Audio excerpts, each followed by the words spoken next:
Hello everyone, কেমন আছো তোমরা সবাই? আশা করছি ভালো আছো, আমিও ভালো আছি।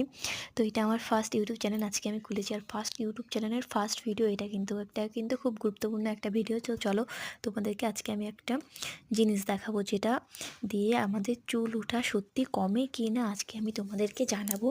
ঠিক আছে? তোমরা সবাই জানতে চাও যে চুল ওঠা কিসে বন্ধ হয়, কি করলে চুল ওঠা বন্ধ হয়। তো চারিদিকে অনেক দেখছি আমরা যেই পার্পেলের গুডনেসের রোজমেরি ওয়াটারটা অনেকে ইউজ করছে, ভালো ভালো রিভিউ দিচ্ছে। তো সেটা দেখে আমিও অর্ডার করে নিয়েছি। তাদের এত সুন্দর রিভিউ দেখে আমিও আজকে অর্ডার করে নিয়েছি। আর এক সপ্তাহ আগে এসেছে আমার পার্পেলের এই রোজমেরি ওয়াটারটা। ঠিক আছে? তো এটা কেমন কি আমিও ইউজ করব, 3 দিন ইউজ করেছি, আরও আমিও ইউজ করব। তারপরে তোমাদেরকে অবশ্যই জানাবো যে এটা সত্যি কাজ করে কি না। তো তোমরা যারা আমার চ্যানেলে এসেছো, অবশ্যই চ্যানেলটাকে একটু ভালোবাসা দিও প্লিজ বন্ধুরা।